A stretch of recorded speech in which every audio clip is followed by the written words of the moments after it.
Hi, നമസ്കാരം. ഇന്ന് നമുക്ക് കറുവാപ്പട്ട അഥവാ സിന്നമണിനെ പറ്റി കൂടുതൽ അറിയാം. ശ്രീലങ്കയാണ് കറുവാപ്പട്ടയുടെ ജന്മദേശമെങ്കിലും ദക്ഷിണേന്ത്യയിലെ, പ്രത്യേകിച്ച് കേരളത്തിലെ നിത്യഹരിത വനങ്ങളിൽ ഇത് വളരുന്നുണ്ട്. കേരളത്തിലെ പശ്ചിമഘട്ട പ്രദേശങ്ങളിൽ ഇത് ധാരാളമായി കൃഷി ചെയ്യുന്നുണ്ട്.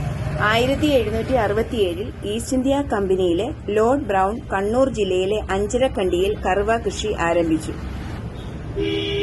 ഇത് ഏഷ്യയിലെ തന്നെ വലിയ കറുവാപ്പട്ട തോട്ടമായി മാറി. കറുവാ മരത്തിലെ തൊലി, അതായത് പുറത്തെ തൊലിയാണ് നമ്മൾ കറുവാപ്പട്ടയായി ഉപയോഗിക്കുന്നത്. ധാരാളം ആരോഗ്യ ഗുണങ്ങൾ അടങ്ങിയതാണ് കറുവാപ്പട്ട. വെയിറ്റ് കുറയ്ക്കുന്നതിനാണ് സാധാരണയായി കറുവാപ്പട്ട ഉപയോഗിക്കുന്നത്. കാൽസ്യം, സിങ്ക്, അയൺ എന്നിവ കറുവാപ്പട്ടയിൽ അടങ്ങിയിട്ടുണ്ട്. ദഹനശക്തി ഇംപ്രൂവ് ചെയ്യാൻ ഇത് വളരെ നല്ലതാണ്. മെറ്റബോളിസം വർദ്ധിപ്പിക്കുന്നതിനും ഇംപ്രൂവ് ചെയ്യുവാനും, കൊഴുപ്പ് അടിഞ്ഞുകൂടുന്നത് തടയാനും, കുടവയർ കുറയ്ക്കുവാനും, രക്തത്തിൽ പഞ്ചസാരയുടെ അളവ് കുറയ്ക്കുന്നതിനും, പ്രതിരോധ ശക്തി കൂട്ടുന്നതിനും, നീർവീക്കങ്ങൾ കുറയ്ക്കുന്നതിനും കറുവാപ്പട്ട സഹായിക്കുന്നു.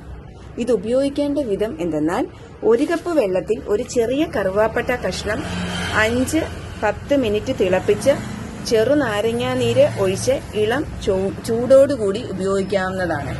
നല്ല ഗുണമേന്മയുള്ള കറുവാപ്പട്ട ആലപ്പുഴ ജില്ലയിലെ സ്പൈസി കേരളം ഷോപ്പിൽ ലഭ്യമാണ്.